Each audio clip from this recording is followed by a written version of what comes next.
Hello and welcome to Deep Blue Sea, the podcast. I'm your host, Jacqueline. On this show, we have been through the entire Deep Blue Sea trilogy, scene by scene. Now looking at some Deep Blue Sea adjacent films. That's films directed by Rennie Harlin, featuring sharks or aquatic action. And we are once again delving into the deeps of aquatic action, with some shark action in there too, as we talk about The Deep. What is The Deep? Well, it's a 1977 film. One of those films that came out in the wake of Jaws. This one, very much so, as in it's written by Peter Benchley, the writer of Jaws. They picked up on one of his other novels and made that. This stars Jacqueline Bisset, Robert Shaw, Nick Nolte, Louis Gossett Jr., Eli Wallach. And basically, Nick Nolte and Jacqueline Bisset are a couple who are on vacation. They go wreck diving, they find some treasure. They take it to Robert Shaw, who's like a treasure expert, to help them. But they also they evoke the wrath of Louis Gossett Jr.'s character, Cloche, who has his eyes on the treasure as well, and hilarity ensues. So joining me, we have a return guest. She was last on. She's been on before to talk about Ghost Shark and Shark in Venice, and she's now back to talk about a film without shark in the title, but still sharks in the film. From Why This Film podcast and In a Barbie World, it's Emily Slade. Emily, welcome back to the show. Thank you so much for having me. It's a joy to be back for some more aquatic action. I love that phrase. We're thrilled to have you back, and yes, I do like some alliteration, where possible, and yeah, it works here. So I gave you a little list of films to pick from, and you said The Deep piqued your interest the most. What was it about The Deep? Is it a film you'd seen before? No, I'd not heard of it. I'm trying to recall the list now. I think because I was such a connoisseur of the sort of uh I'm gonna swear now, the sort of shark movie, Sure. as it were. I saw The Deep and I was like, oh, that looks like it could be, I was thinking sort of 47 million meters down or whatever that movie was called, something like that. And when I Googled it and saw that the poster was literally the poster for Jaws, but with a person, Yep. I saw that it was Peter Benchley. I saw that it was the 70s. I was like, oh, wow, that's really cool. I had no idea that Peter Benchley had ever written anything else in his life. Like, sorry, Peter. I know you're a big shark advocate after what you did, the damage you did with Jaws. You spent the rest of your life doing good shark stuff. But I had no idea he'd written not only this, and then afterwards is The Island and Yes, all that's on these the sort of list. intriguing sort of a titled thing. And I'd recently watched is it called The Abyss, the James Cameron Yes, aquatic adventure, and I bloody loved it. I really, really it's loved it, great. even though it was like Yeah. 9 hours long and everybody nearly died whilst filming it. I really thoroughly enjoyed it. So I thought The Deep would be along those lines. I was like, cool, well, it might not be a shark, but there's a person like swimming quite frantically up towards the title on this poster. What incredible like underwater monster are we going to come across in the 70s? Are we going to get some like hokey plasticine thing? Say I was disappointed, but I was a little disappointed. But for a number of reasons, to be honest. So it was sort of what piqued my interest to begin with. I had ideas of what this was going to be, and that it was not that at all. I mean, I hadn't really heard of this film either, to be honest. I found it just browsing the secondhand DVDs in CEX one time, looking for something Nice. else. I found this film called The Deep and thought, hey, we'll eventually do an episode on that, I'm sure. And so I bought it knowing nothing. I blindly spent £2. I have a couple of the films that I've picked up for this from that very same trip. One day we'll do an episode Amazing. on frogs, whatever that film may Oh, be. Um, yeah, fantastic. uh, and so I just chucked it on the list, and you picked it and thought, great. So I went into this pretty blind, and I hadn't even really seen the poster because the copy I've Mm. got, a lot of it's covered with stickers and price tags and things, so I hadn't even seen. So I had no expectations. I thought this might be terrible, and I had fun with it. I thought it was like a decent thriller that just happened to be a little bit underwater, personally. Yeah. But there is So there's a lot of choice in there, a lot of things we can talk about. um, you're probably gonna know where I'm gonna come for sure. unfortunately this entire episode, because I really, honest to God, wish that I could have sat there and been like, what a fun, like almost Indiana Jones, James Bond meets sort of, you know, underwater. Like the opening shot is wonderful. It's so gorgeous. There's no dialogue for the first 8 minutes of this movie. And it's these two people in scuba outfits in like what is clearly like Bermuda, like somewhere really gorgeous underwater, Bahamas sort of water, along this coral reef kind of vibes. And they're like, and you know it's not CGI or anything because it's 1977. These actors are like fully touching blown up Yeah, pufferfish. And you're like, oh my God, can they do that? and Like, like is that Nick Nolte's safe? got an octopus in his hands. He's just releasing an octopus. Yeah, Just like dicking about with an the actors octopus. did all of their diving. You said that these two actors in scuba suits. One of them is, and what was Jacqueline Bisset wearing? I think. Hmm. What was she wearing? She was wearing something that I then spent the next 1 hour and 45 minutes Googling instead of properly watching the movie. I did watch the movie, but I was immediately like, that's really distracting. Sure. Yes, And that's a then word my for dad walked it. past me and was like, "Oh, is this the Deep?" And I was like, "Okay, okay. What's going on here?"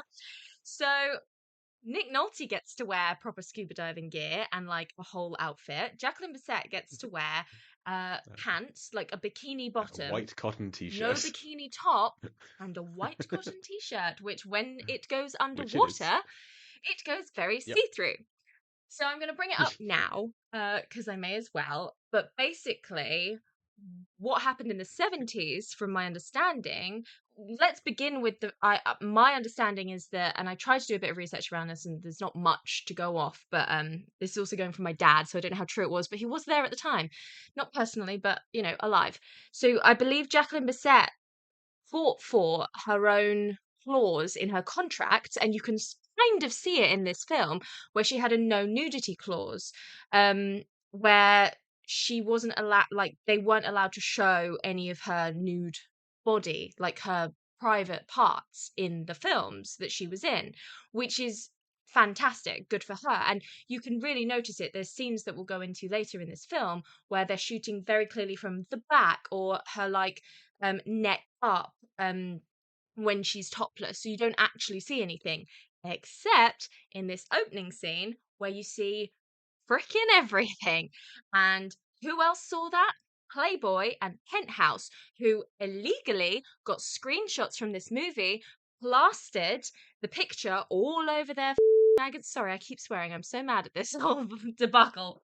Um, they published it and used it as marketing for this movie, and Jacqueline ended up suing them and winning for doing it. And it is so distracting, and it takes up, it's such beautiful underwater photography, and then it's just boobs, just like really nice boobs, don't get me wrong, but like boobs, like so much boobs. And immediately I was like, oh, it's 1977, isn't it? And in Jaws, there aren't really any female characters, so you can just get lost in the story. I found it really difficult to get lost in the story here because every time this brilliant actress came on screen, she was just used to be covered in blood or pushed Yeah, around she or does have. told to take Yeah, her she has a bit of a top time of it. off. She's And like assaulted multiple times in the film. Yeah. so many times. And it just got so distracting for me that I couldn't focus on the fun treasure seeking aspect and the morphine hunts because I was too busy being like, why is she being harassed with a chicken foot now? Like, what is going on?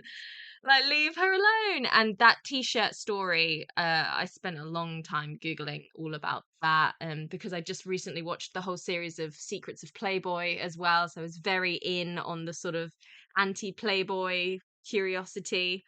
So yeah, fun little, and then of course you go onto Letterboxd and all of the reviews are actually a really fun jovial, treasure hunty underwater movie. Also, I Right. got to see Jacqueline Bisset's tits, and it's like, ugh, oh, damn it. Every single review had like, oh, it had Nick Nolte playing an action hero, and that was really fun. Also, it had that white t-shirt, and this movie was, I believe it was like the seventh most successful movie of that year, and they entirely pin that onto that Yeah, I white mean, t-shirt, there's a quote which on the Wikipedia page from the producer Peter Guber, who said that the T-shirt made the direct quote is that T-shirt made me a rich man.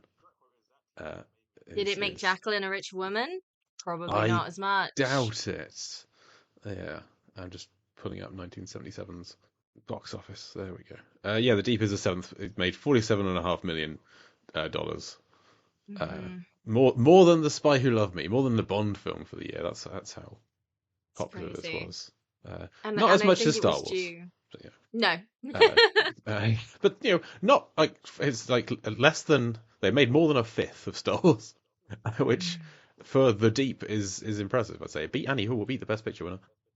As it Oh should. wow. Uh, Annie Hall's good, but we don't talk about Annie Hall. For other reasons. But yeah, this was like Peter Guber. This is his first film, and so his entire career, I think, is based on this. He'd gone to produce like Mhm. Clue and Color Purple, Batman. You know, Great movies, yeah, but he did Air just last year. A oh, great film. fantastic. Yeah, That was a movie that came out. I mean, I liked Air. It's good. I think it's Nice, good. It yeah, got lost. It last year I was distracted all year by July 21st. sure, yes, because there was this other film that came out, Yeah. Oppenheimer, also with Matt Damon in it. Yeah. Um, I still uh, haven't seen Oppenheimer, but guess how many times I've seen Barbie? I've seen Barbie 2.5 times and Oppenheimer the once, and I prefer Barbie. Um, and I'm a big Nice. Christopher Nolan I've guy, so Yeah, I nice. I do intend to watch it, don't get me wrong. I can't wait. I want to give it its due. I want to give it its time, but I have seen Barbie 10 times since it came out. I thought it was going to be more than that, to be Mm. honest. It's But quite technically 12, but two of those were sort of in the background on mute, so I don't count them. fair enough. Yeah, I did the It's whole very fun. Barbenheimer thing. Just Nice. it felt right, and I had a free day. But I did it the other way around. I Yeah. did Oppenheimer first, and I'm glad I did because if I had done Barbie and then Oppenheimer, I would Mm. have fallen asleep halfway through Oppenheimer.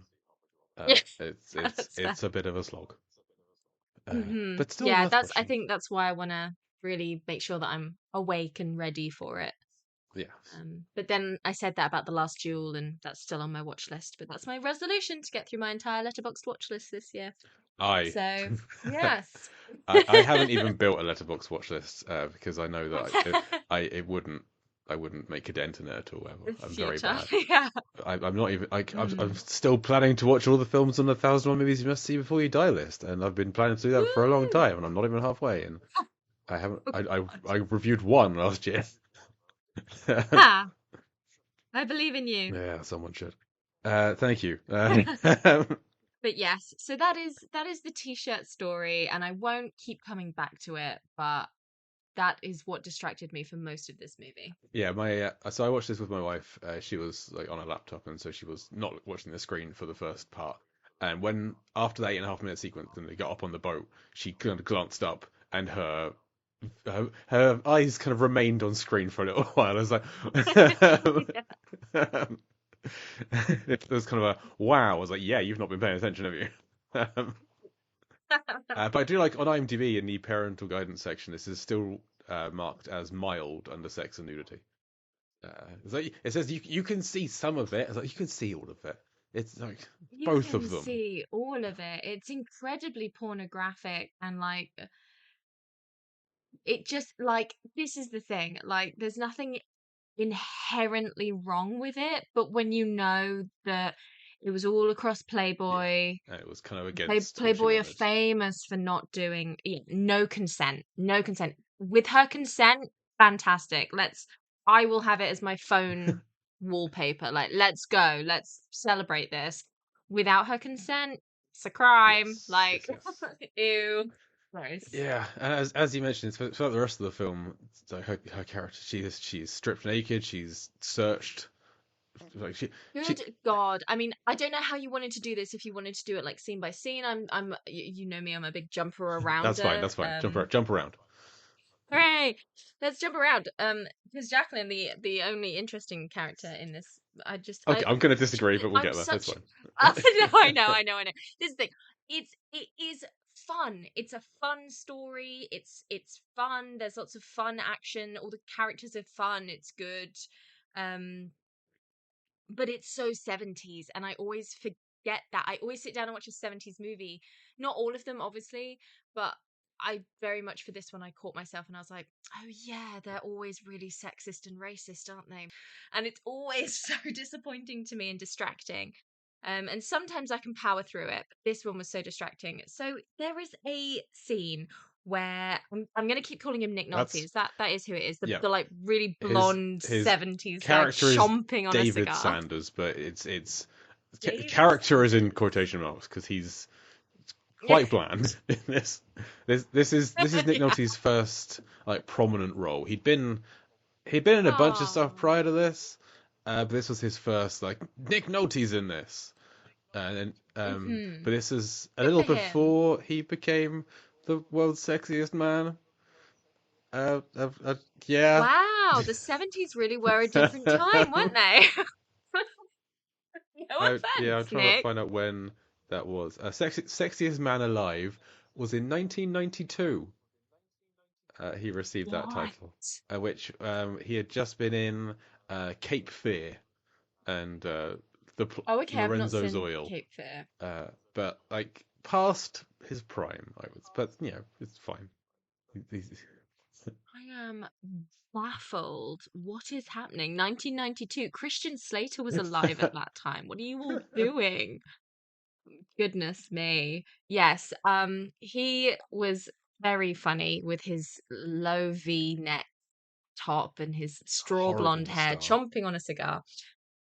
Horrible moustache. But he is searched for morphine at Yes, one point by the villain. briefly. And there he's basically roughed around and then shoved against the wall.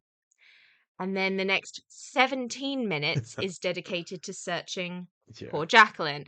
And again, it was so obvious to me. And it's kind of worse because she's got her nudity clause that I, honest to God, thought before I found out that she had that, I thought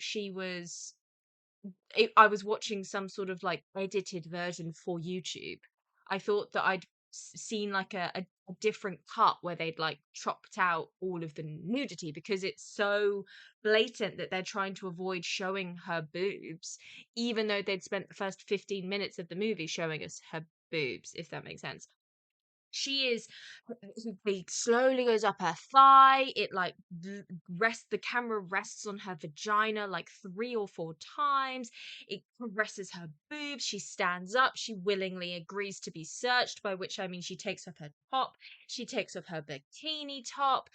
She's being like then she gets stuff thrown back at her, and it lasts such a long time in comparison to the male search. Like, he didn't have to bend over and cough or anything. There was no intrusion over there. And again, it's just so distracting to me when you're like, cool, the woman character. I'm going to align myself with the woman character. And I know not everybody does this. That's very much a thing that I've always done. Um, and so it's just really annoying when you're like, why does she have to be like slowly caressed and it's really uncomfortable and like rapey when he was just like tussled around a bit? It's just so deeply unfair. I completely agree. Yeah, that's exactly the point I was going to make about she's searched thoroughly and he's barely patted over, and then and they keep on cutting back Literally. to him with the knife at his throat. Like the biggest crime here is he has to watch them searching his partner. It's like no, Yeah. it's like the biggest crime here is yeah. She's the one Uh, having a crime committed And like against her. later in the film, they're just having an argument in the hotel Honestly. room, and she, of course, is just wearing a towel because what she couldn't be dressed. Of course. Uh, and then yeah, She's as you silly. said later, she's attacked and her clothes are cut off, and she has chicken blood poured on on her naked stomach, and it's just upsetting. After that point, it kind of It's feels like she so put her foot down. And was like, no more of this, and so she is like fully clothed and actually comes Yeah. up with a solution towards the end of the plot. I kind of wish that solution hadn't been, oh, it's a woman's shopping list. That kind of feels a little reductive, but just still, she comes up with the answer.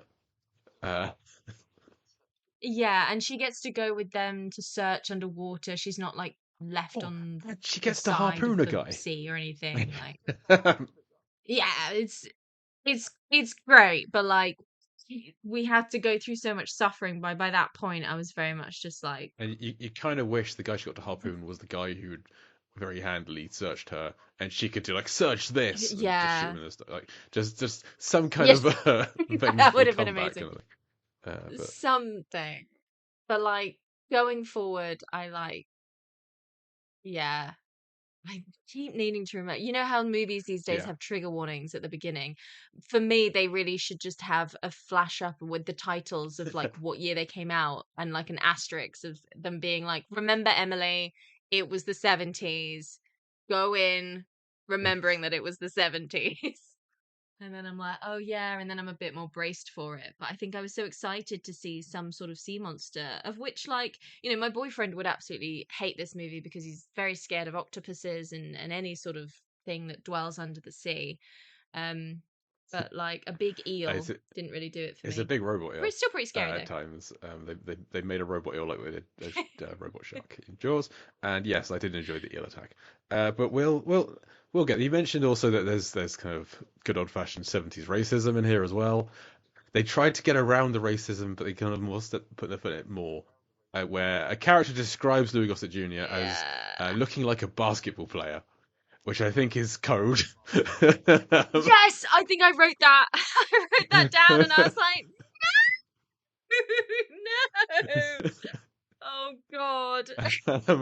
Like how can we describe him without really describing him? Um, hmm. Yeah. So Oh I my was, but then goodness. they're watching cricket later, so they could have been worse. They could have been watching basketball. But so yes, I try not to dwell on that too much as well. And they're in where is this? It's set in Bermuda, I think, and the islands near there. Yeah. So you mentioned that to you, Gail Burke, Jacqueline Bisset's character was the only good character in here. We've discussed what little there is of Nick Nolte already. I mean, I'm always down for some Robert Shaw. I had to have it pointed out to me who that was. My dad, again, like lingered behind me and then went, here he is again, playing basically the same character as he did in Jaws. And I was like, That's not what? true. And he was like, that's Robert Shaw. And I was like, what? And he's like, that's the guy from Jaws. And I was like, what? Like I fully had not made that connection at all. I think he has a moustache in Jaws and it like threw me. He's kind of got Does like he? he's Who is quint. he? He's got like Yeah, such a yeah, yeah. stubble. Yeah, he's like Yeah, the yeah, yeah. main. He's got like sideburns and a moustache, and for some reason that completely threw me, and I had no clue that that was the I same mean, he's also person. just a So yeah, well he's just done, an Robert. excellent actor who's just sinks Yeah, into all of his roles disappears into along his with roles. several bottles of booze that are on set. Oh Notorious no! drunk. Many of the scenes he filmed in Jaws, he Oh was dear! completely wasted for. So No um, way! yes. Oh, good job, So man. I mean, I'm always down for him, and it was just, hey, he's in this, great, and he didn't disappoint. Mm. He makes some choices. I liked my actually, you might have some insight on this. My wife thought he sounded very Suffolk in terms of his accent, and I think it kind of Oh, it's just kind of rural. It could have been Somerset, it could have been Devon. It's somewhere. yeah, yeah, 100%. The sort of edges of the UK for sure. Yeah, that's a really nice point. Yeah, yeah, he was an interesting character, and you're right in that he's not playing the same character from Jaws. But I think my dad was like, just someone who is Yeah, knowledgeable of the thing that they need to go and do in a movie by Peter Benchley about going yeah. in the He's like ocean, the and third that's one enough. who's brought on later into the film and goes along with them and kind of takes charge. Yeah, Yeah. yeah, And like they apparently there was some concern about him being in the next Peter Benchley film, but everyone was like, I mean, Robert Shaw, he's a great actor, and it's fine, and no one had a problem. Yeah, I guess it makes sense. I guess it's like when very similar, like when Kate Beckinsale got asked to do Van Helsing, and she was very worried that it was similar to her role in Underworld, which did it anyway, and thank God, because what a fantastic role. That's Very a similar. it's a film I couldn't make it through. Uh, No, I, so good. I think I I got love about Van Helsing. half an hour in and thought I don't see any reason to finish watching this film. Yes. See, what you should have done is you should have watched it at the age of 14, Ah, yes, I as a watched it at the young age of woman. 29. No, Uh, so- no, no, no. It's not for you. no, I mean, yeah. So there is a longer cut of the Deep. It adds an Oh, it extra. already felt so long. Well, there's an extra 53 minutes, so almost an extra Bloody hour, hell. which was for I think it was a 2 night TV release. I couldn't find it anywhere, but I found just some of the details of what's cut out is we see the sinking of the ship they're exploring. So Oh, I did read that. That sounds really. I wish they'd kept that in. That sounds really fun. and I think like Peter Benchley had a cameo as one of the people on the ship, that kind of thing. That's the Goliath. But other bits that were in there that were cut is more backstory for Robert Shaw, in that he had a wife, and that wife was killed, and he had his suspicions that Louis Gossett Jr.'s character had killed his wife, but nothing was confirmed. And then later in the film, when his semi-clothed parental male companion Kevin, who I've read that relationship very differently after that. He had a wife, okay, um, um, when he is killed in the same manner as Robert Shaw's wife in the film is, and that's the confirmation that Luke Gossett Jr. definitely was behind killing both of these people, and that explains more of why Hmm. he has that turn like let's kill him, let's end this now kind of thing. And so I didn't Yeah. want another hour of film, but I kind of miss some of those details. A bit more motive. Yeah, I know what you mean. Like they could have taken, I don't know, the chicken feet out and replaced it with the sinking of the Goliath. That would have been cool. Yes. Yeah, because I mean, okay, so take out the chicken feet. It just if you show that whole sequence just from Nick Nolte's point of view, where they're on the boat, they're looking to shore, the lights are out, he's got to race back, he's got to have his fight up the elevator shaft on the outside of a cliff, and he gets in and just finds his wife curled up naked. Your mind could do so much more of what did he miss? What happened here?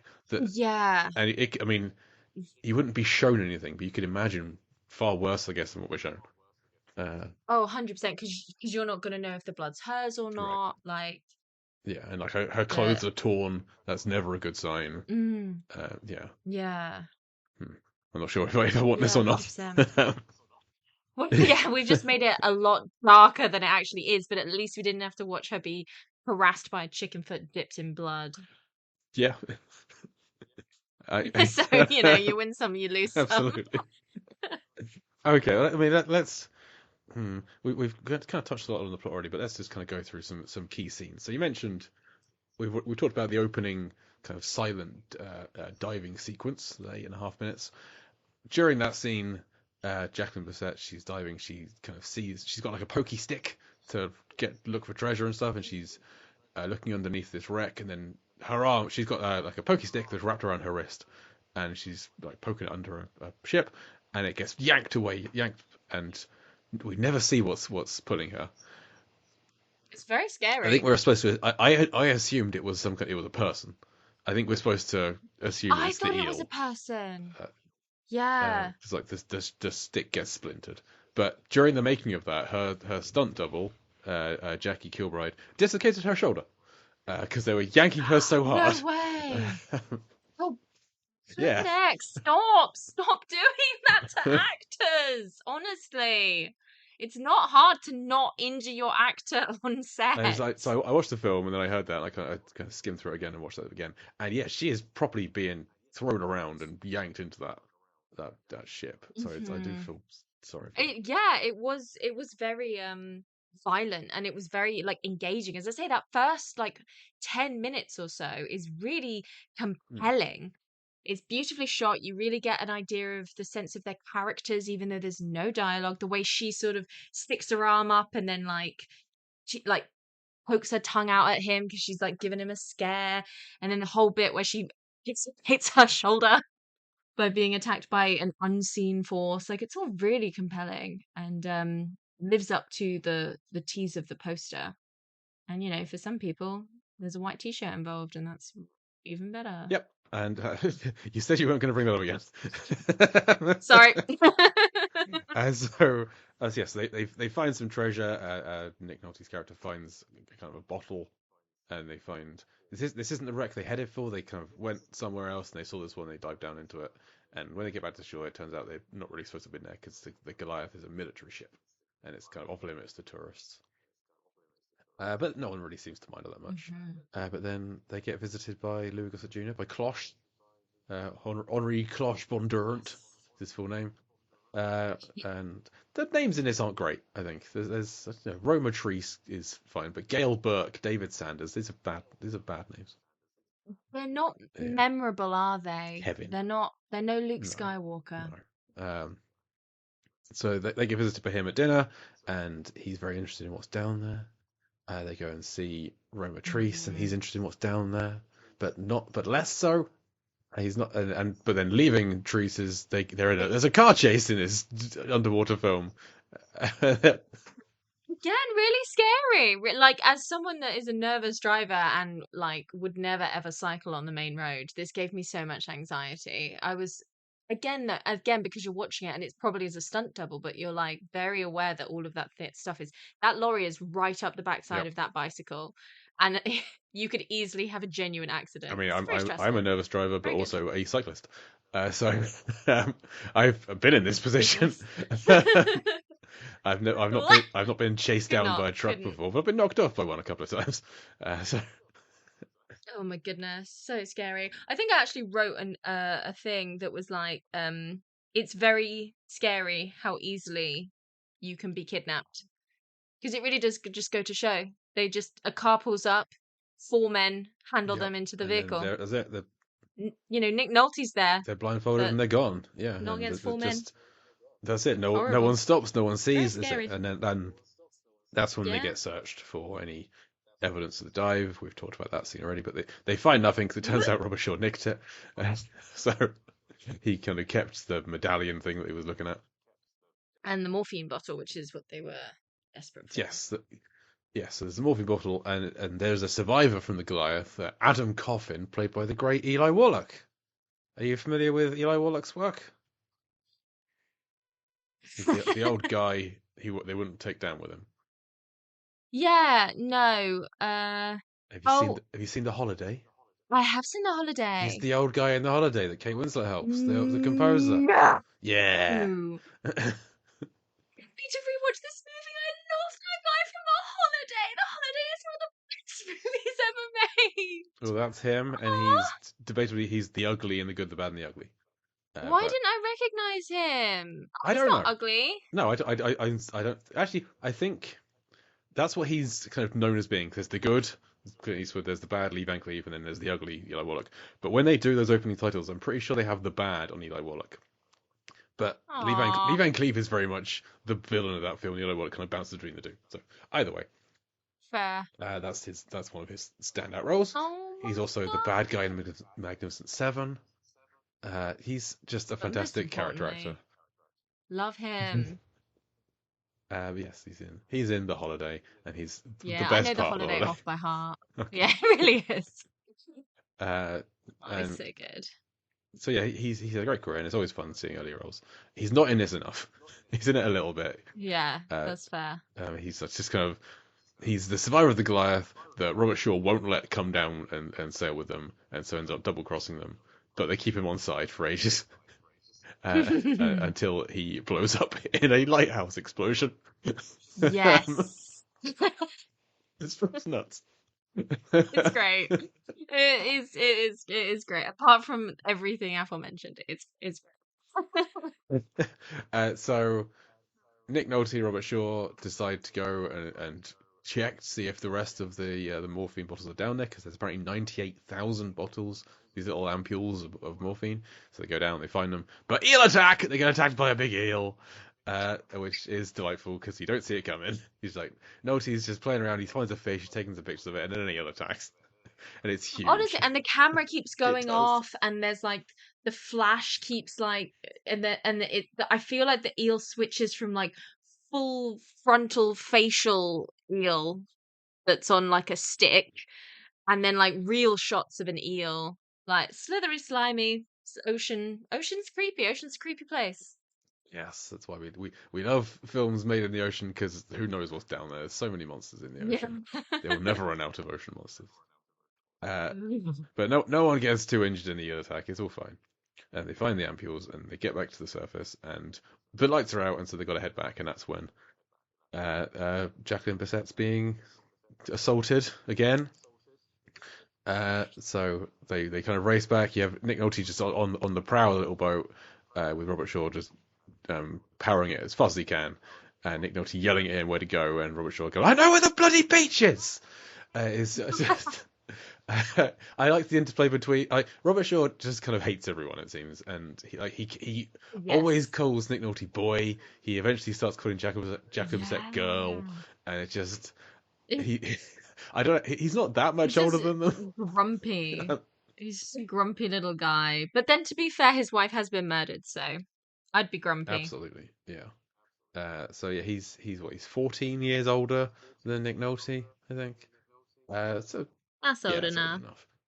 So they get back and they get back to the shore, and Nick Nolte's got to get to the top of a cliff, and so he has to do that by going up this elevator shaft. A fight in That was a really cool set very piece. unexpected. Like just for the kind of film this is, I wasn't expecting a car crash, a car chase sequence, and then a fight in an elevator, Yeah. an outdoor cliff-based elevator shaft. Was Yeah, cool. it's cool. It's fun places. So he survives that, gets to the top, and um, Jacqueline Bisset has been terrified enough by what she's been through. Understandably, she wants to go home. I don't blame her at all. Yes. Valid.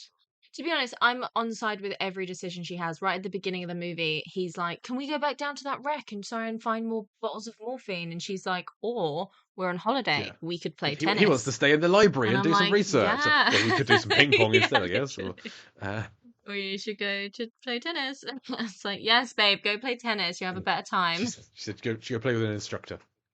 Yeah, I think she should have played Hmm. with and then just gone home with and never come back to Nick Nolte ever again.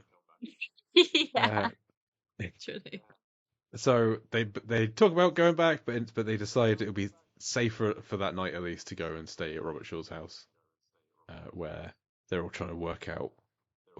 Robert Shaw found another bit of treasure, an 18th century escutcheon plate that requires 3 keys to open, which means there's probably a lot of money down there, and fortune and treasures and riches. Hmm. Um, Whoop, whoop. so this leads to the next day. Robert Shaw goes to a cricket match to go and talk to Louis Gossett Jr. in the crowd. Shaw agrees to bring up all of the treasure for a fee, including the ampules of morphine. This is just to get Cloche off of their back, I think. So I explained why they keep going down because Hmm. they have no. They're going to bring up some, but their plan is to destroy the rest. Um, Mm. and so they go down, and they have this. The three of them go down. Eli Wallach and Kevin stay up on the boat. Gail, David, and Therese go down, and they have this underwater sea like vacuum cleaner that takes all the sand away. That was really cool. I liked this a lot.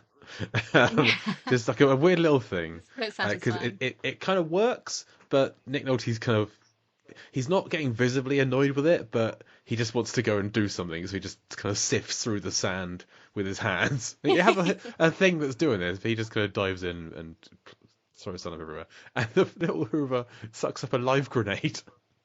It just shoots it out when everything explodes. I didn't see where this film was going at any point. Like, No, it keeps you on your toes. so the grenade explodes and it shifts things around, and Nick Nolte ends up like falling down a hole and finding more treasure. Um, which, yeah, great.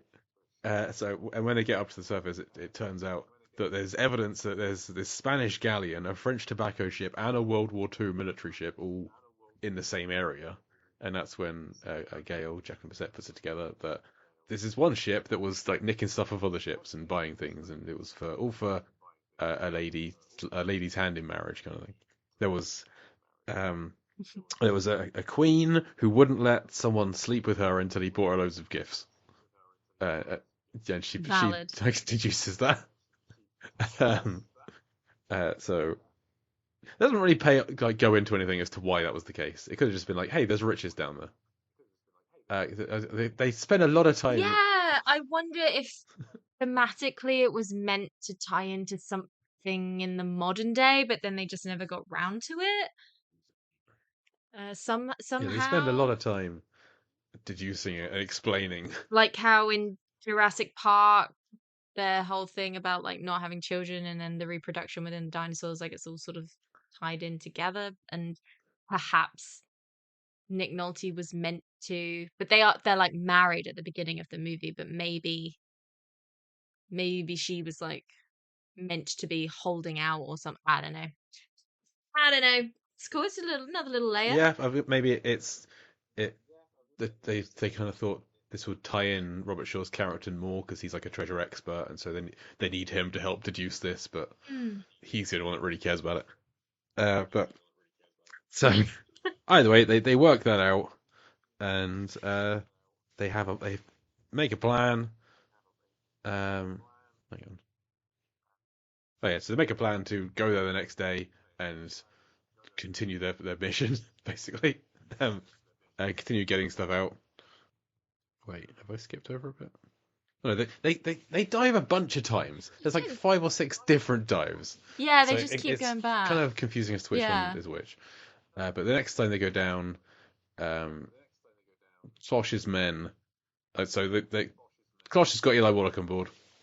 He's going to pay him 10% more than what Robert Treese is paying him, just by getting him drunk in a bar, basically. And because Robert Shaw won't let him come down and dive. That's all Treese had to do was let Adam Coffin come down with him, and it would have all been fine, I think. Yeah.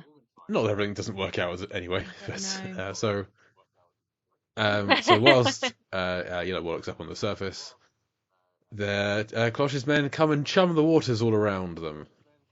So sharks arrive and swim about, um, and so Fun. they haven't got like oxygen tanks or anything because this is the past. They have just long tubes leading up to the surface that give them air. And the sharks keep on ramming into these things and getting tangled up in them. And it was quite upsetting to see these sharks getting tangled in these cables. But it was really funny watching Nick Nolte and Robert Shaw Yeah. getting yanked around underwater when sharks did that. So it kind of balanced out as to whether it was upsetting or not. Because I don't want to see that happen to sharks, but I like seeing that happen to the actors. So And they're little yeah, babies. they'll fine, I think. No, no boo-boos.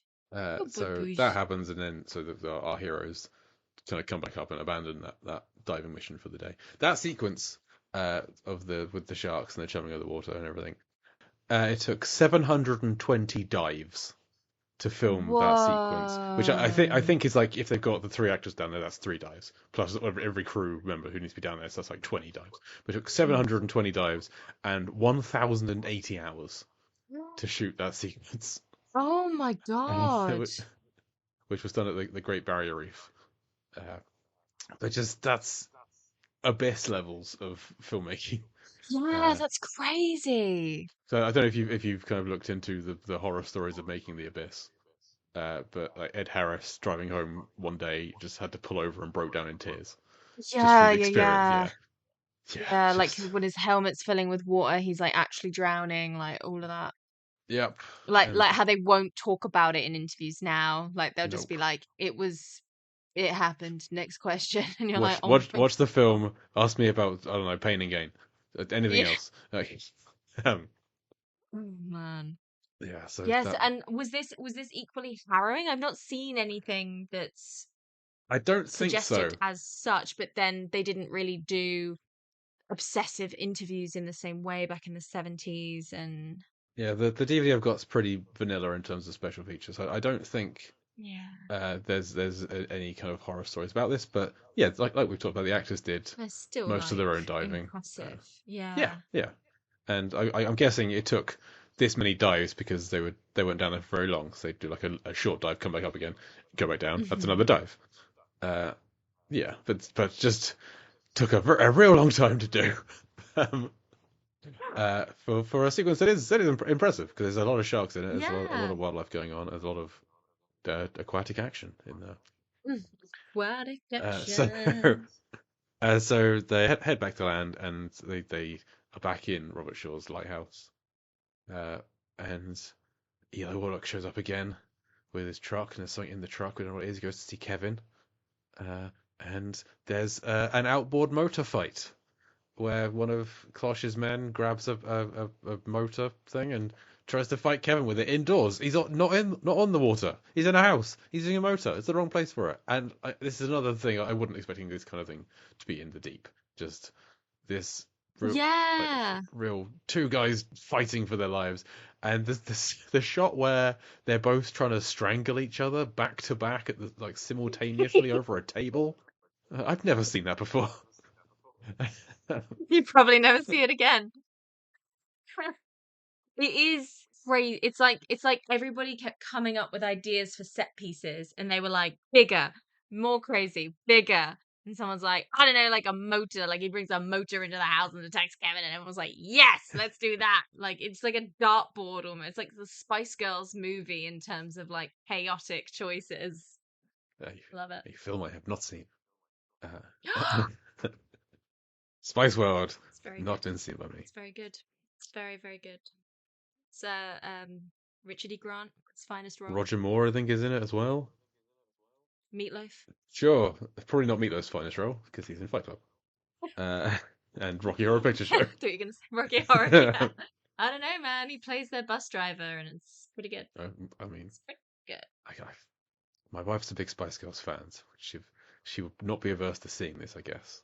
But I'm not going to Hell suggest it. yeah! How has she not seen it She already? probably has. Is I'd say everyone? she's probably not averse Yeah. to me having to watch it, but I don't think there's any sharks in it, so I don't think I need to watch it anytime soon.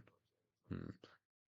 There are aliens. Does that count? Are they alien sharks?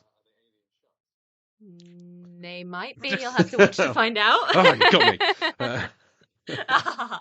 Can't fault that logic. Yes. So Sorry. so Kevin. Poor poor Kevin. Kevin. They cut away before we find out who wins, but then when Robert Shaw goes exploring and he finds Kevin's corpse hung up. The like foot on backwards kind of like it's not pretty. Yeah, he's like all hung up and contorted and twisted. And had we had the scene of Robert Shaw's wife having been the same way, that would have been like, all right, damn it, not another one. But We were like, you no. again. So that's when Poor Shaw Kevin. goes into vengeance mode, and they head out. He wants to go blow everything up. Nick Nolte wants to get the treasure first. But so they're going to go and try and do both of those things. Yellow Warlock's just kind of snooping around, goes up to the top of the lighthouse, opens a latch, blows up, and it's a massive explosion. It's an end of Deep Blue Sea level explosion with the roof of the lighthouse shooting up like a rocket, like straight up vertically. It's huge. Something else I wasn't expecting. Like another Yeah. twist in this film. Like, ah, dear. So the three of them, Treese, Gale, David, they go diving. There's no one left still. Oh no, there's no one left to step on the boat, so Gale stays back up on the boat because someone has to. And I'm like, oh, the eel's going to come back. The eel's going to come back. The eel has to come back. They can't set out the eel and not have the eel come Oh back. yeah. So very happy when the eel Yeah. comes back. Yeah. Because like Klosh sends himself and some of his men down to take out Treese and David, whilst another guy goes and attacks Gale on the boat. He gets harpooned. Good, great, outstanding. And the other guys, so Klosh himself gets taken out by the eel because Treese just kind of throws Louis Gossett Jr. into the eel hole and gets tangled up himself. And how does the other guy get taken out? I can't remember. I don't know. No, I know I they can't- set off some dynamite and can't maybe he help gets you caught in the there. dynamite. But I can't remember how he gets. But like David's trying to release this big bit of gold on a chain that's stuck, and he ends up saving Robert Shaw, who's caught in the eel hole. And then as he goes to try and get the gold out again, Robert Shaw cuts his oxygen line, so he's got to get back up to the surface before he drowns. And then the explosion, and Robert Shaw's still down in the explosion. And has he died? We don't know. And then he comes back up with the gold. So did he just want the glory? Did he want the credit? Like, I'm not going to let you go and do it. I'm going to go do it. Um, it's I don't know. I felt bad for David. Yeah, he's yeah. But he does get Yeah. that great final freeze frame shot after Robert Shaw's thrown him the gold. He's like, how hold it up in the air, Oh like my yeah, God. freeze. Yeah, it's very Prisoner of Azkaban. It's like this treasure that they need to confirm that everything's valid and legit, so they get their money and everything. And it's this gorgeous, huge necklace, and it gets tossed through the air, and he plucks it out the sky. And they basically like slow-mo jump where they're like, and then it freeze frames, and then the music is literally like as the credits roll, and you're like, sorry, I just watched a movie where a man got eaten by a moray eel. Um, can we be a little more like calm about this? No, like it was a lot of the letterboxd reviews as well were like not that credits sequence. Like it seems to be universally hated, which is it just completely different tone to the entire rest of the movie. Or is it man attacked a man with a motor Exploitative. lighthouse thing? Like all the well, it's kind of actually on brand a little bit, but it felt very out of place to me. I was like, whoa, okay, tonal shift. Yeah, and I mean, I didn't need any kind of denouement. Like, just the film was fine ending there. There's nothing else more to say. They got Yeah, the treasure. The bad guys are all dead. I miss that. I miss the kind of movie that would just be like, we did it, the end. It's like, great, credits roll. We did what we Yeah, came here to do. and then the credits are all blue, Um, which is good. time It to adds to end. the score. Uh, um, so I think we've covered it. You always seem to come on here for the more entertaining, silly films. Like this felt like it was going to be quite a serious film, but we found lots of silly stuff to talk about in it. Yeah. I honestly thought it was going to be quite serious. That's kind of why I picked it. I was like, yes, I'm going to do a proper movie. But actually, like, movies being quite serious, I feel is quite a new phenomenon. Like, older movies are always a little bit goofy, whether it's unfortunately not their fault just because of the time in which they were shot, and that was the vogue in terms of like camera movement or ideas or whatever, or whether everyone just was a bit more chilled out in the olden days. It's a very sweeping generalization I've just said. Obviously, I've not seen every single movie from every single I mean, decade. neither. No. Um, Um, I'm trying. I'm getting there. They keep making more. trying It's so so hard hard. to keep up. Yes, yeah, they need to just take a break. We had a little bit of a catch-up time during the pandemic, I guess, Yeah, who but who you was in missed the your right chance mindset to now. do It's that? all back. Like, Right. I just watched Contagion like on repeat I think we, we, during the we waited pandemic. it for like a couple of months before we Um, watched that because it was just like everyone was trending watching Contagion. Oh, what we'll get to it, and then we watched it and goes, oh yeah, that all happened. That happened. yeah. Yep. Yeah, that's the fun. It's funny, isn't it? I do love how because it came out like I remember seeing it in the tube advertised and then not thinking anything of watching it. And then the second the pandemic hit, I was like, I must watch Contagion. And the rest of the world thought the same Yeah, thing. It's very very funny. prophetic. Yeah. Ah, cinema brings us together like Barbenheimer. If somebody had made a bet as to how many times I would bring up Barbie in this review of 1977's The Deep, I think I'm at Yeah, 3 times. people would have We thought more. probably would have I mean, bet we that. we, we recently did an episode of our favorite deep blue scenes of 2023's, and Barbie came up because Oh, of lovely. the beach fight. It's next to the water, so it Hey! counts. So the I'm Just Ken beach fight came up quite a bit. It is So absolutely good. Bring back more ballet just dream I just sequences. love Ryan Gosling and Simu just like exposing their vest and just Oh the my sheer presence goodness. of their abs repelling people away. Was just no contact It's so made, just their good. presence, just they're It here. genuinely just the vibes, the sparkles. Honest to God, the amount of times, as you know, I've seen it 10, that I have seen Ryan Gosling go as if to punch someone that he's got held under his Noogies arm them, in the yeah. face and then give him like a noogie. It gets me every time. It's so perfectly timed. It's just the most innocent piece of comedy. It's so perfect. That is the scene that they should show when they're showing the Oscar nominations. Like, show him doing that, because that is cinema. It was majestic. I love it. I love it so much. I love this. I love Barbie. I'm here to talk Do about the you deep, think for God's sake. we can talk about anything? So do you think Gosling's going to be up for an Oscar for that? They're gonna have to really like shift things around, like at the Golden Globes, where they were like, "We're nominating you, but Poor Things came out this year, and that's technically a comedy. So sorry, guys. How about we Yeah. invent a box office draw Yeah, sure. award? It's such a So you weird can, award. Like, okay, so we've got 8 nominees. They're the 8 highest-grossing films of the year, you, and we have a winner, which is, of course, the one that made the most money. we So, already know. I love it though, because I'm like, yeah, Barbie deserves to be called an award-winning movie. It's just obviously much like how Hereditary didn't get any considerations, or like horror movies have always been shunned by the awards, even though it's lives in the hearts and minds of many people. I can't see the Academy going against their like worthiness, even though the performances in Barbie are exceptional. Margot Robbie goes from plastic doll to human in the course of under 2 hours. She does it very subtly. She does it very well. And obviously she's aided by costume and wig, but that's her performance, and it's so nuanced and it's so clever, but it's not often what gets rewarded. But times are changing in the award seasons. Obviously last year was phenomenally groundbreaking for a number of reasons. But I maybe a nomination for like supporting actor, but I don't yeah. think he'd win it. No, because well, I think this is Downey Jr.'s year for Oppenheimer, which is thoroughly That's deserved. He that's is fair. outstanding in it.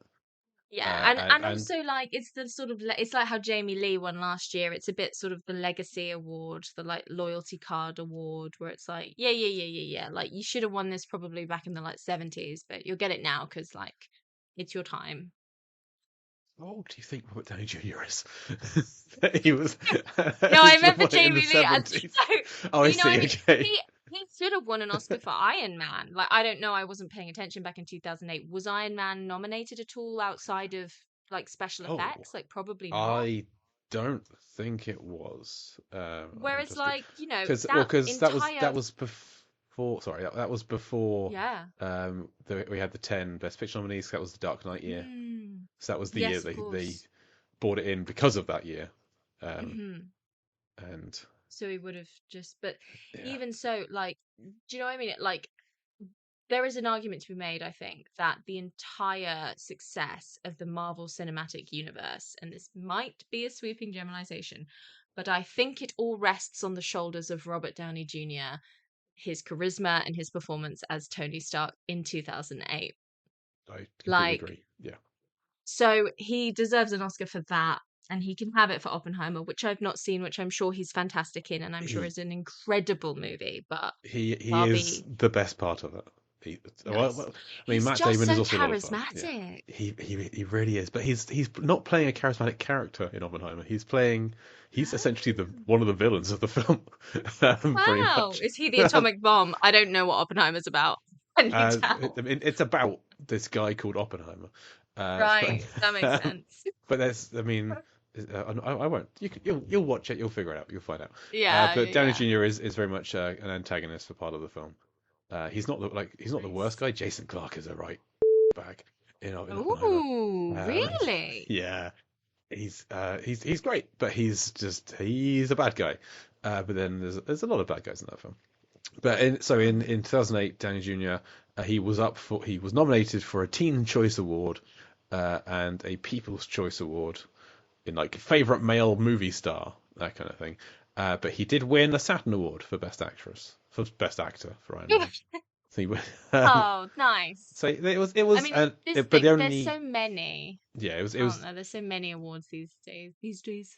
Oscar wise, it was only up for sound editing and visual effects, Yeah, that makes sense. as it But should be. Yeah. still, yeah, 100% give it. It was really hard. Like how last year, I loved Everything Everywhere All at Once. I think all of those awards were well deserved. However, I don't even need to have the sound on that sequence from the Banshees of Inisherin, and I start crying. Like, Yeah, his, like you know exactly what I'm talking yeah, about. that was my They're like film. 2.5 minutes, and I'm like, dude, why did you have to break my heart? I haven't even liked you for most of this movie. Why are you such a weird little endearing freak? Have you seen Saltburn? Oh my Yes, god. yes, I have. I liked it quite a lot. We talked about that on the Deep Blue scenes as well because there's the bathtub scene. Ah!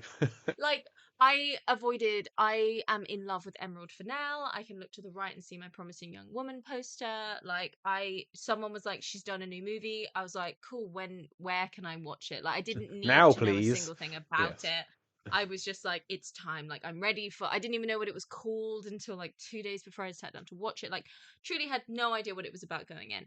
And I went in, and it was only afterwards that I then got onto Twitter, and just this people, the whispers of like the bathroom scene, the bathroom scene, the bathroom scene, and then whispers of like the graveyard scene, the graveyard scene, the graveyard scene. And you don't really have any context at all, and it's Emerald Fennell, so anything could happen. Yeah. Did not even. I even explained and described that scene to my sister and her boyfriend, and then my sister sent me a message of like, Jake is gagging and screaming and crying at the bathtub scene. It's like he already knew what was coming. Like, that's how bad it is. Ah, Ugh. yeah. Honest to God, like, I can't think about it too much because it makes me feel sick. But like, genius, iconic, genius. They were talking about it for years to come. Yep. Love it. I'm I looking love forward to her. it. Yeah. Emerald. Give Emerald all the Oscars. I I really hope Saltburn gets nominated. I think it'll get lost this year, especially because it kind of skipped its cinematic release in a way. and there is a large number of people who think it's terrible. It's quite divisive. Yeah, So I think critics, a lot of critics are against it.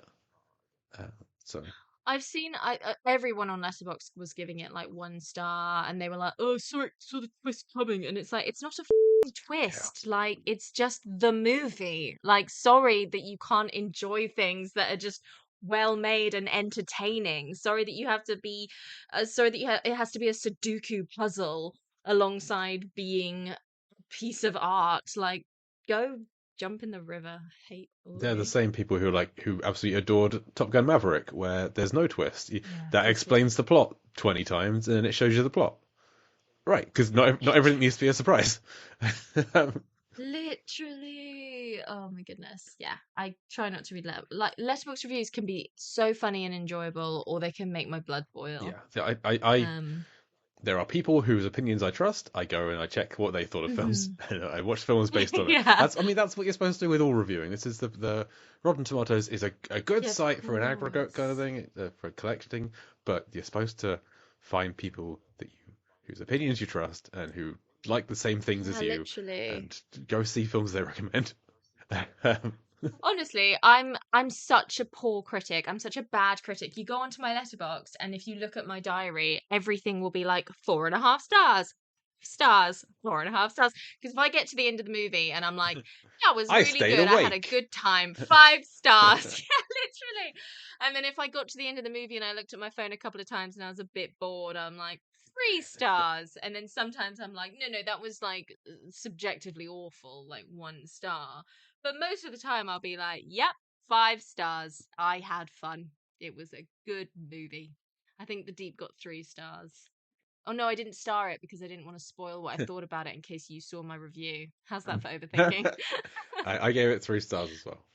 Uh, Yeah. I think it's a 3 star movie. I'll go back and put some stars on it uh, now. I just want to check. I mean, can see what people's review, uh, how their reviews kind of graph out. Yeah, so you mainly do 4 stars. It looks like you have 23% of Yeah. 4 stars. Yeah, because then there's room for, like, if you're not Peter Pan 2003, then that's 5 stars. Like, that's your ballpark. Is it 2003 or is it 2006? I Don't always know. forget. Peter Pan with Jason Isaacs Never in it. seen it. Uh, Dude, right, that's 3 movies now you've got to go Peter Pan see. 2003, I didn't even know existed. So Oh my. Oh my I, goodness. Honest to God, it's so perfect. It's a perfect movie. It's a perfect adaptation. It's so dramatic. Its music is perfect. It's perfectly cast because they basically just cast a bunch of unknowns. It's got the only tiger lily I've ever seen that's actually Native American and speaks the language like uh, of accurate representation. Like thought went into it. Honest to God, yeah. Look at this. Robbie the Reindeer, 5 stars. Muppet Christmas Carol, five justified. stars. The Holiday, five Yeah, I've never even stars. seen like a poster for this before. This hasn't crossed my brain at all. Saffron Burrows narrates it. It's Deep Blue Sea adjacent. On honestly, and there's mermaids in it, obviously, because and pirate ships. It's aquatic. There's a big crocodile. Uh, Do it on I'm this put podcast. Do it on this I'm putting it podcast, on the list. I'm please. putting your name next to it. So You might want to get someone else in if you want like coherency. a thoughtful, coherent, because it's just gonna be me going, Baby George Mackey plays one of the Lost Boys, and it's so perfect, and I'm gonna put so much, and I fancy Jason Isaac as Captain Hook, and I love this Emily movie so Slade much. brackets Um, question mark. Okay. you like I'm not suggesting you get someone on that's going to be like, oh, actually I think you'll find it was terrible, because it's objectively not terrible, and if they're saying that, they're saying that for clout, and they're lying, because it's so bloody good. I love it so much. It's just they they don't make them like this anymore. They really don't. Look at all these bloody 3-star reviews on here. Get out of here. I mean, It's better it, than Hook. I'm telling you another now. film. I've definitely seen Hook, but I don't remember anything about it. So, uh, Yeah, it is. It's forgettable. Like, sorry, everyone involved. you don't sound very sorry. Uh, I'm finding it so funny scrolling through my own letterbox, just being like, yeah, every single Hunger Games basically 5 stars. Princess Diaries See, 2, my five ratings stars. graph is almost a perfect like distribution of like it's my highest is 3.5, and it's pretty much equal going down either side around that. It's a perfect standard deviation graph. I've got I've got Nice. 4 like half-star ratings. I've got 55-star ratings, and uh, yeah, it's Very fair. Oh yeah, very, it's very almost like fair. I cultivated it, but I didn't. That's just how it's balanced, how it works out. Yeah. Yeah. I've, Oh, I really like your list of Deep Blue Sea adjacent. All the posters are like the same color. Yeah, so yeah, I find that listeners, you very can go funny. on Letterboxd and follow me at JAYCLUITT, where I do keep the rankings of the deepest and the bluest films that we cover on this show up there. So you can do that. Speaking of which, how is the deep similar to Deep Blue Sea? I have a list. It has deep in the title. Yeah. Uh, yeah, it's heavily influenced by Jaws. They go and talk about wreck diving. There is several undressing scenes that are superfluous to the plot. There's dancing at a party. There is a shark. There's more sharks. David goes rock climbing, and we hear about Russell Franklin had to climb Mount Everest. Oh, sorry, we hear that David had to go rock climbing because he's got a Mount Everest T-shirt, and we hear that Russell Franklin had to go climbing in the mountains. There's an elevator shaft sequence. It's mainly set in a reclaimed World War II underwater area. An inanimate object ascends with a life jacket past some sharks, which is what happens at the end of Deep Blue Sea when they have the fire extinguishers. Of 3 course. people swim vertically to the surface in a cloud of bubbles. A building explodes. A harpoon is shot into someone's leg. There's a climactic underwater explosion with a big surface splash. And the film is all about medicine. It's all about trying to save people with drugs, basically. Nice. But the final thing we have to do is how deep and how blue is the deep? Mm. It's what everyone wants to know. So, Emily, as I'm sure you know, Obviously. Deep Blue Sea is approximately Mm. 14.5 meters deep and 31% blue on Yes. average. Do you think the deep is deeper and or bluer than Deep Blue Sea? I think it's bluer. I think it's deeper. Okay, so it is definitely bluer. There's a lot of underwater stuff, and it's all very blue when they're underwater. And when they're not underwater, Someone's always wearing something blue. There are very few like frames where there's not something blue on screen. So this actually worked out at being 51.93% blue. It's Wow. our ninth It's bluest film, pretty blue. bluer than Only ninth. well, it's bluer than Tentacles. It's less blue than Avatar: The Way of Water. Some of these films get pretty blue. That's fair. Yeah. So Yeah, I can. Yeah, Avatar's pretty blue. bluer than the deep. We have Avatar 2, The Reef Stalked, Aquaman, Jaws 2, The Shallows, Sharkbait, The Reef, and 47 meters down is 81% blue. That's never going to be beaten. Wow. um, but depth-wise, a lot of this does take place on land, and they never actually say how deep they go. So I had to go to where this was filmed.